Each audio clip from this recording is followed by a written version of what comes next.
Hi, I'm Peter J. Ray. Welcome. Today's topic is Tom Zook's U.S. Civil War Diary, 1863 to 1864, Part 6. This was originally published as Zook Family Memories Collection, number 22, or ZFMC 22, on July 4th, 1989.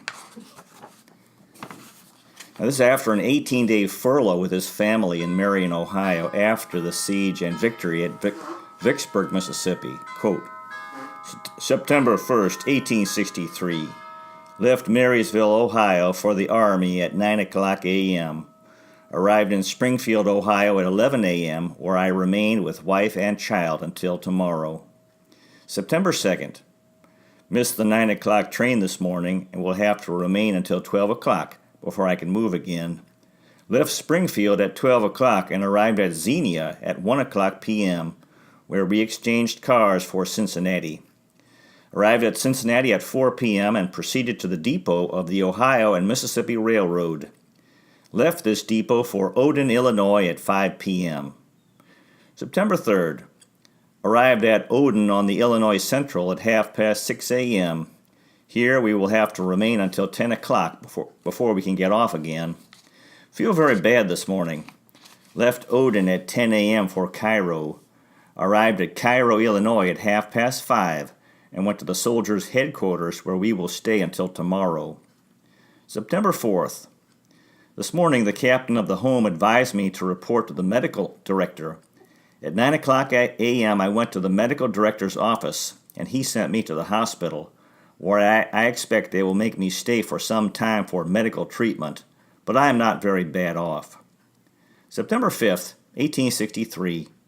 I feel somewhat better today. Cairo, Illinois is a very still place. It is enough to make a man sick to have to stay in this town. The doctor has promised to get my furlough extended if possible. September 6th. Sunday again, but Sunday here is not like Sunday at home. Today we had a prayer meeting in the large dining room conducted by the chaplain, and in the afternoon we had preaching. I feel now as if I were well enough to go on to the brigade if I were only out of this place. September 7th. The doctor proffered me a clerkship in the medical director's office, which will have to be filled in a day or two, and if nothing occurs to prevent, I think I shall accept the offer, for at this office the employees receive extra pay. In the meantime, I suppose I will have to fill the position of hospital wardmaster. I commenced acting as wardmaster at noon today. We have had 4 men die in the house today. One of them was shot in a free fight uptown this forenoon, but they tell me this is a common occurrence here. September 8th. Today has been an uncommonly bad one. 3 more men have been laid out. I have not had time to write to the folks at home. This Cairo is a desperately hard place. September 9th. This has been a dull day. 1 man has died. I'm beginning to get awful tired of this place, and if I don't get something better to do than stay in this old hospital in a day or two, I shall start for the regiment and run my chances. September 10th. Nothing of importance has changed the routine of our daily duty. 1 man has died today. He is the first Ohio man that has died since I have been in the hospital. In fact, there are but few Ohio troops in the hospital anyhow. September 11th. This has been an unusually quiet day. I have had scarcely anything to do. All of our worst cases have died off within a day or two. This evening we had a prayer meeting in the dining room of the hospital, and some of those present manifested quite an interest in the proceedings. Citizens drop in frequently to the meetings. September 12th. A very dull and uninteresting day. All was dull about the hospital. September 13th. Sunday again. We had preaching in our dining room this afternoon, and quite a number of ladies from the neighborhood turned out to see us and participated in the exercises. September 14th. All is quiet about the hospital today. There's not any very serious cases of sickness in the house today. We have had 1 man die in the afternoon. September 15th. Today has been another very dull day. The surgeons of the hospital have been changed, and Dr. Taggart takes the place of Dr. Stevens, the surgeon in charge. September 16th. I have nothing worthy of a record today. All has been quiet about the hospital. September 17th. The weather is changing and looked very much like rain in the morning. But this evening it has grown cold rapidly, and a good fire would not be an uncomfortable institution. September 18th. The weather has been so cool today that they have been obliged to put up stoves all through the hospital. No occurrence of importance has taken place in or about the town. September 19th. This is the general cleaning day. Everyone about the house that is able to do anything is put on duty. I, as wardmaster, have to oversee the whole operation. September 20th. Another stabbing affair took place uptown last night. The names of the parties I did not learn. Verily, this Cairo is a fine place to live in if a person is ambitious to make himself known by having his throat cut. We had preaching today in the dining hall and a good attendance from soldier and citizen. September 21st. All is quiet in and around the hospital today. There is no very sick men on hand now. We received news today that Rosecroix is badly beaten, but as a general thing, the story is not believed. September 22nd. The news from Rosecroix's army is better this morning, but still it looks as if he had been worsted in his late encounter with the Rebs. I quit working as ward master this morning and will not take hold of that unpleasant job again as long as I can help it. September 23rd. Nothing important has broken upon the monotonous hospital proceedings today. I had a light fever for a day or two, part of which the doctor calls intermittent, but it is now gradually leaving me.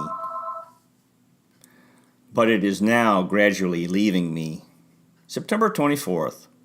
All is moving along in the same old manner about here today. I begin to feel pretty well again and will soon make a start for the brigade if nothing prevents. September 26th. I feel still better today and think now that I shall be able to start for the brigade by the day after tomorrow. September 27th. Nothing out of the usual line of proceedings today. September 28th. Today again is quiet and lonesome. I'm getting awfully tired of this town. September 29th. Another dull day. The weather is fine but feels a little like rain. September 30th. Today has been warm all day, but towards night it clouded up and began to rain a little, and tonight bids fair to be a wet one. October 1st. Today I have been idling around, studying whether I had better go to the brigade or not. The steward wants me to make a sketch of the hospital and outbuildings. I'll try it tomorrow if nothing happens. October 2nd. I made a sketch today, and the steward seems well pleased with the picture. I expect I will get my hands full of sketches if I stay here any length of time. October 3rd. All is quiet about the hospital today. I am making another picture today. October 4th. Sunday comes again, but we have no chaplain here now to preach to us, so if we want to hear any preaching, we'll have to go to one of the city churches. October 5th. I tried to go to church last night, but the Presbyterians are the only ones that had services, and accordingly we posted off there, but the stoves were in such a bad condition that we got completely smoked out before preaching commenced. So I was cheated out of learning any religious services yesterday or last evening. I commenced another picture for the steward, Mr. Terry, and want to make him a fine one if I can. The weather is very fine today, and I feel very much as if I would like to be out of doors doing my duty for my country. October 6th. I have worked steadily on my pictures all day today. The weather has turned cold today again. This country is very strange as regards to weather. One day it is warm and pleasant, and like as not the next will be cold enough for winter clothing. I finished my third picture today, and the steward was very well pleased with it. October 7th. I have not been doing anything today and begin to feel very lonesome. We are having very fine weather right now. October 8th. No event of importance today. The weather continues fine. October 9th. Everything is quiet about here today. It is getting very lonesome. October 10th. Another week has slipped away and I scarcely realize it, but so it is. Our lives are gradually going, day by day and week after week, and we scarcely feel it. October 11th. Sunday once more is at hand. I am elected to lead in the singing at the services here in the hospital, for no one else can, or if they can, they will not. So the chaplain says I must do it. October 12th. Today the boys are making all kinds of arrangements for the election, which comes off on tomorrow. Iowa and Ohio, too, will both open polls at this place. October 13th. Today is the day set apart for the election in Ohio and for Ohio soldiers. The boys from Ohio at this hospital expected to vote on board the ship Lucky Dolson, but when we went to the river for the purpose of going on board to cast our votes, the officers there in charge politely informed us that we could do no such thing, for the polls there opened were intended for the accommodations of sailors and Marines. And at the same time they had advertisements for several days previous that all Ohio boys should go there to vote. Now I think there is some swindle in all of this, but as luck seemed to attend us, the medical director of this district happens to be an Ohio man, and he, being on hand at the time, ordered a government boat to carry us up to Mound City, where we found a place to cast our votes. And besides, we had a very pleasant trip up and back free of charge. October 14th. Today we are all anxiously awaiting election returns, which come in slowly. Oh, how proud we Ohio boys are of our noble old state to see her acquit herself so nobly. October 15th. Election returns today from all quarters and make the boys feel jubilant. October 16th. Today things are moving off in their accustomed style. October 17th. Nothing of importance has taken place today. The weather is fine. October 18th. Sunday comes again, but brings no change in the things about this place. We have regular services by our chaplain here every Sunday. October 19th. Commenced issuing ice this morning from the government ice houses, which are in charge of the surgeons of this hospital. This work is not hard on me, for we have Negroes to get all of the ice up and load into the wagons. All I have to do is oversee the weighing, etc. October 20th. Nothing worthy of note has taken place today. October 21st. Today, like yesterday, has had nothing worthy of note taken place. October 22nd. Another quiet day. The weather is getting very cool for this time of the year. October 23rd. The days are getting very wearisome about here. Nothing but the old thing over every day. The weather still continues cold. We had ice last night. October 24th. Sunday comes again. The weeks slip around before we are aware of it. We had considerable of a crowd at our meeting today. There is now beginning to be quite a number of ladies that come pretty regular and enliven the meeting by their presence and efforts. October 25th. All is quiet in and about the house today. I'm getting lonesome and wish myself at my regiment or somewhere else. October 26th.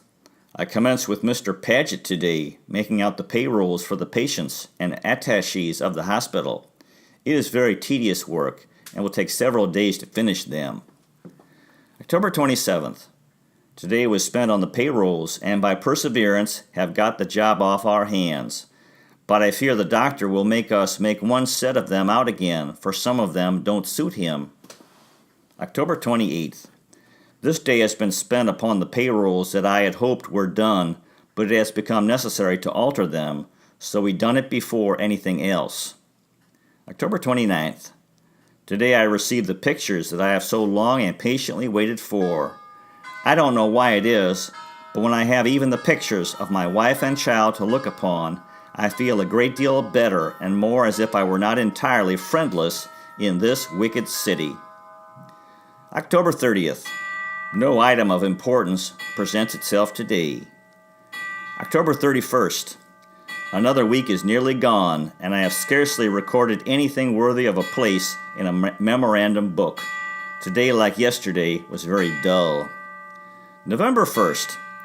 The first day of another month and the first day of another week. We had services in the dining room today, conducted by a soldier. He preached an excellent sermon. Our chaplain has left us, for a while, and we will have to depend upon the pastor of the city churches if we have any more preaching at the hospital. November 2nd. All is dull in this vicinity today. The weather is cold and wet. November 3rd. Nothing of importance has transpired today. The weather is fine. November 4th. This has been a dull and uninteresting day to me. November 5th. Today has been another day devoid of anything interesting. I think he became depressed here. He'd been through the siege of Vicksburg and he went home to see his family, and now this is my opinion. November 6th. Today I worked all day, or rather overseen the work of taking out the ice from one of the ice houses. The weather is cold. November 7th. I have been looking after the ice again today. We will soon have it all out of the house on the Mississippi levee. November 8th. I witnessed the amputation of the leg of a citizen this morning. He was intoxicated and got under the cars some way and thereby got both of his feet crushed. He has a wife and 5 small children. O whiskey, thou foul destroyer of man, when will thy ravages be stopped? This man died this afternoon after suffering horribly for about 24 hours. The ice business cheated me out of going to church today, but I don't intend to let it do it again. November 9th. All has been quiet today up till about 4 p.m. when a man was brought to the hospital, injured by a fall of a building. I and another of the boys from the hospital went down to the wreck and found that 3 or 4 more had been injured, some seriously and others slightly. One soldier was horribly crushed. His remains could scarcely be recognized by his friends. He also leaves a wife and family. November 10th. The weather is fine again. No item of importance has come to my notice today. November 11th, 1863. Another day has passed, and I have marked nothing of interest in its transit into eternity. November 12th. I find that it is scarcely worth my time to attempt to keep a journal while in this place. I can find nothing that is worth a place in a journal. November 13th. The weather is very fine today and looks like our Indian summer in Ohio. November 14th. The same as yesterday. November 15th. Sunday once more comes, and with it comes our regular duties, for here, as in the field, our work is the same on every day of the week. We had a sermon from a coal porter who is distributing reading matter to the soldiers throughout the West. November 16th. Nothing new has occurred about the hospital today. November 17th. The weather has been very fine for several days, but begins to look like rain today. November 18th. I have been pretty busy today in the office. I have not seen anything worthy of note. November 19th. The paymaster made his appearance today and lined the boys' pockets with greenbacks. They are as independent now today as anyone could be. My pay was for 4 months, amounting to $52. November 20th. Dr. Taggart performed an amputation of cutting off a man's finger last evening, a friend of his.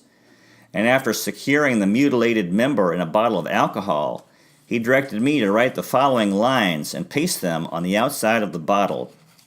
To a superannuated digit. When forced to part from those we love, those sure to meet tomorrow, we get a kind of anguish prove and feel a touch of sorrow. But oh, when forced to lose a digit, and know from it I sever, there is a chill about my heart. I know it's gone forever. This was put upon the bottle and then presented to the loser of the finger. I expressed $42 to Anna today, upon which they charged me 75 cents. This, I think, is a little extravagant. November 21st. The week is nearly gone again, and I made no notes in my memorandum that are worth a place in a memorandum. The weather is cool and wet today. November 22nd. Sunday, but for me it might as well be some other day, for I have to stay in the house.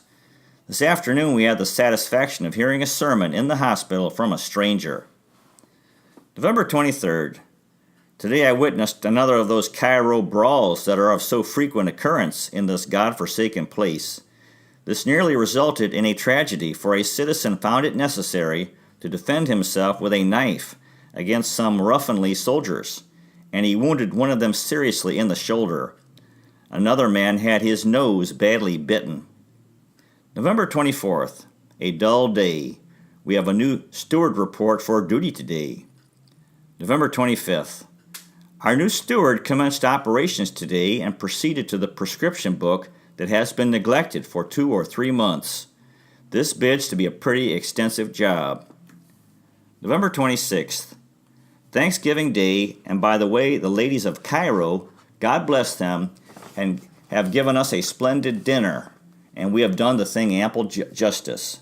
This was no halfway dinner, but a real nice one, such as we could get at home, were we lucky enough to be there. Lieutenant Colonel Allen, the medical inspector of this corps, enlivened the occasion by some timely and patriotic remarks. Doc Taggart, as usual, was the biggest toad in the puddle, and gave the boys a specimen of the way oysters should be cooked. November 27th. Today the very dice has been played among the officials about this establishment. Dr. M.P. Taggart, our much-loved and esteemed surgeon in charge, has been relieved, and his place filled by Dr. R.W. Nelson, surgeon, West Virginia. But from appearances I think he will not submit to this arrangement without having a full investigation of matters pertaining to his removal. And from what I know, I guess some things will come out that would not sound so well to some of the interested parties. All I have to say is, go to it, boys. I will look on and see the fun at any rate, and maybe I can gain something from my exertions. November 28th. Taggart left for Louisville today to confer with the district surgeon general about his removal. The plot thickens. I look for some heavy blows in a few days. Go it, Boots. November 29th. Sunday again, but owing to the changes that have taken place for the last 3 or 4 days, no services have been held today, and consequently it has been quite lonely. November 30th. Another month is nearly gone, and its progress has been so rapid that I was scarcely aware of the fact. But so our lives slip away, and before we are aware, they are gone. Oh, how careful we should be, in that when they are gone we may be enabled to say we have not lived in vain. December 1st. The last month of the year, and such a year. I pray God that the new one we soon will see ushered in may not be fraught with as much misery and human suffering, but may peace spread her high wings and permit us to gain once more in happiness what we are losing in the devastating influences of war. December 2nd. All is quiet in and around the hospital today. December 3rd. Nothing has occurred to make a note of today. December 4th. Still another dull, monotonous day. December 5th. Like yesterday. December 6th. Sunday again. I attended the M.E. Sunday School today, and it seems like home to get among the little folks. December 7th. A very quiet day for Cairo.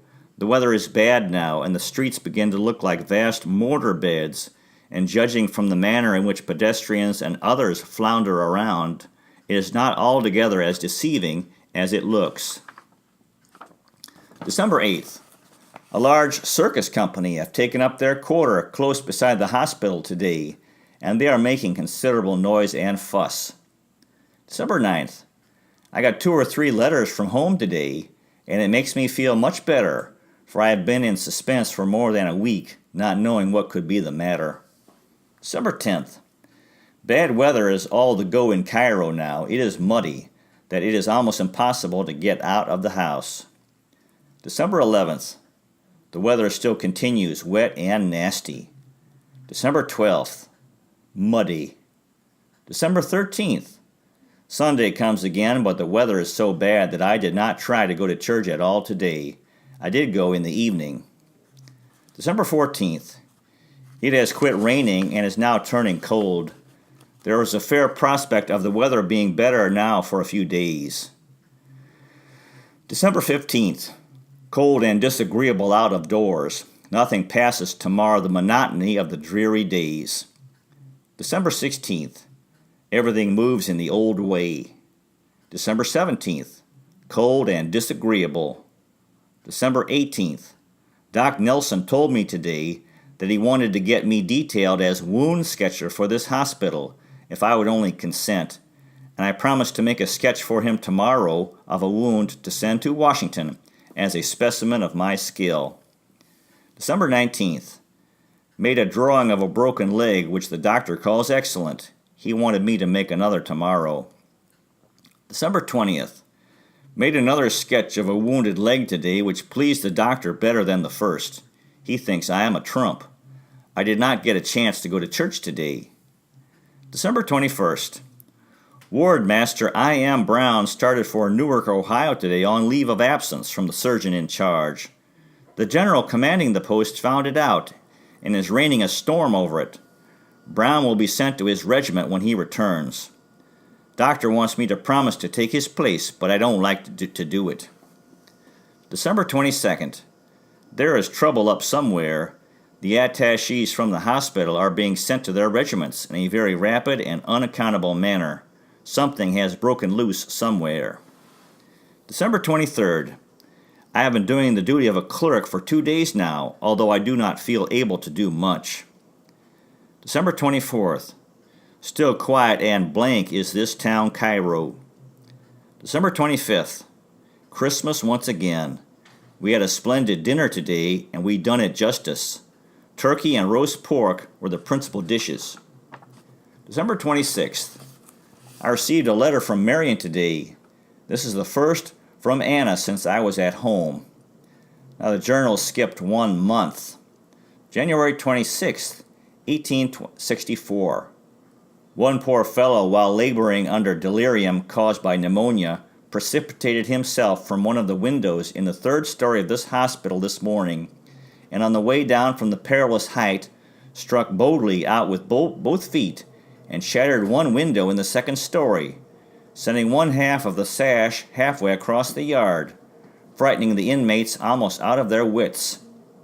But the strangest part of this accident was the fellow appears not to be injured in the least from the effects of the fall.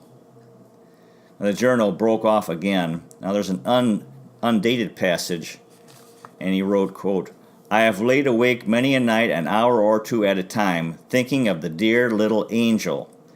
I think he's referring to his daughter, Annette L. Zook, also known as Aunt Nettie, and trying to look into her now dim and apparently far-off future, and wondering what it will be. That she may enjoy a bright and happy future is the earnest wish of my heart. That this may not be fully realized is the only thought that gives me care about the little darling that God has given us, and that causes me to pass occasionally sleepless hours. O God, in thy infinite goodness and mercy, shield my child from many dangers of the wicked and decadent world, and may she who now had her whole training in her hands guide the little innocent one in a way that will finally make her a comfort to our declining years. May thy blessed counsel be ever upmost in the heart of the mother, so that to this end all things may work for thy honor and glory. Tom Zook appears here to be concerned about his early death and the welfare of his daughter without him. The following was written by Gertrude Zook Ray, one of the many grandchildren whom Tom Zook never knew. December 31st, 1864, Grandfather Zook, taken from his war diary as he was in camp on his way to New Orleans, battling the elements, cold, hungry, and far from his wife and family, yet walking and living with beauty and his Creator. Last night the rain changed to sleet, and about 8 this morning the clouds broke away, and one of the most beautiful sights imaginable presented itself in the forest just to the rear of our camp. Every twig and limb was bending under its sparkling burden of ice, and the sun shed its rays over the glittering scene.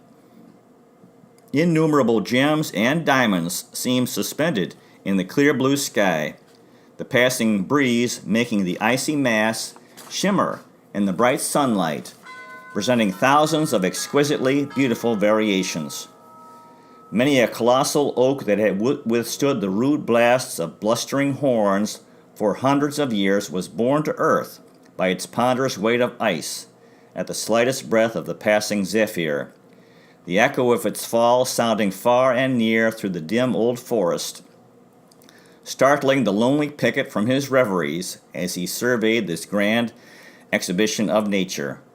Such scenes can but call out the emotions of the soul in contemplation and wonder at the vast power and wisdom of the great creator of all these mighty wonders. Thomas F. Zook. Now, Gertrude Zook Ray also wrote the following about her grandfather, Tom Zook, quote, "He was a carpenter by trade and also had painted stage scenery for the old Wigwam Theater in Marion, Ohio. His life was short, 33 years, and his early death in 1870 was probably caused by the hardships which he had endured in the Civil War. His portrait is still in the home at 373 Windsor Street, Marion, Ohio. He is buried in Marion Cemetery, Marion, Ohio, and his name and rank are inscribed on the inside south wall of the Civil War Memorial Chapel there. He left a wife and 3 children, Annette Lenore, Edwin, and Thomas Frank. Annette Lenore became a milliner's apprentice, and the 2 little boys were raised in the Soldiers and Sailors Orphanage Home in Xenia, Ohio." Helen Sook Lisi, another of his grandchildren, wrote the following about her grandfather Zook, quote, "Papa's father, my grandfather Zook, was a fine, talented religious man. He was quite an artist. He spent 5 years in the Civil War. He kept daily diaries all through the war. From these we have learned a great deal about him and his personality. He became a map drawer for the armies and scouted ahead to be able to do this. His love of art, religion, and beauty, and his letters to his darling Anna are much a part of all that we know of him. He died when Papa was 8 months old. There were 3 living children in his family, Papa's: his sister Nettie, his brother Ed, and Papa. After his death, the 2 boys were put in the Xenia orphanage, where they remained until they were 16. Aunt Nettie was brought up by a friend. Grandmother Zuck, Anna Filler Zuck, came from a well-to-do family, graduated from Wittenberg College in music, and was not able to cope with the death of Grandpa at 33 and the hard times that followed the Civil War. All of this influenced the lives of her 3 children, all of whom were fine-looking, gifted people. Ed, the brother, died at 19 of typhoid fever. Papa married Mama, and Aunt Nettie worked in Cleveland and came into our lives often as children. So the Civil War influenced greatly their lives as well as all of us who followed. Who knows what it might have been had it not been for the war. Now there's a document here dated Washington, D.C., March 15, 1877. Quote, "I cordially recommend Mrs. Anna F. Zook of Ohio for a clerkship in the department. She is the widow of a soldier who died of disease contracted in the service, which was honorable and extended through 3 years of the war. Mrs. Zook is thoroughly qualified for the place she seeks, has a family of children dependent upon her personal exertions, and is in all respects deserving of the place she asks. G. Schellebarger." Now, after this writing, there's a note from James A. Garfield, who became U.S. President and elected in 1880 from Cleveland, Ohio.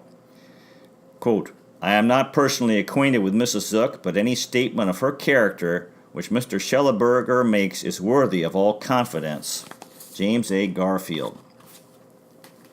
Now we have 3 comments today on this passage from Tom Zook's Civil War Diary. The first is from John S. Ray, my father, quote, "Another good issue. The cold, harsh realities of being in the Army really come through vividly in this part of our veteran's diary. His always continuing interest in church and the Almighty are clear, no matter what. His skill as an artist is evident and appreciated by those around him. How heartbreaking for him to be away from his family.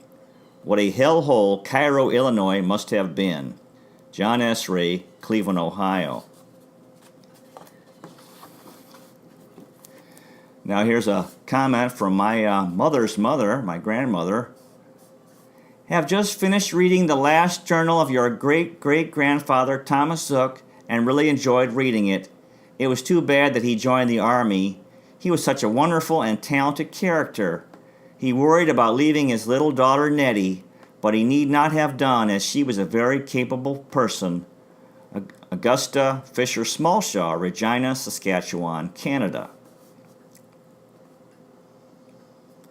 And here's another comment from Alice Garcia Ray, my wife. Quote, thank you very much for sending me another historical copy of ZFMC Volume 22 about Thomas Zook's Civil War diary. Your great-grandpa Zook really experienced what it meant to be lonely. His intimate communication to our Lord was very deep and touching. The appendix is really something to be proud of, and what very nice photos of Gertrude Zook Ray, Helen Lacey, and James A. Garfield, the 20th U.S. President. Oh, this is history in the making, right? Alice Garcia Ray, San Juan, Metro Manila, Philippines.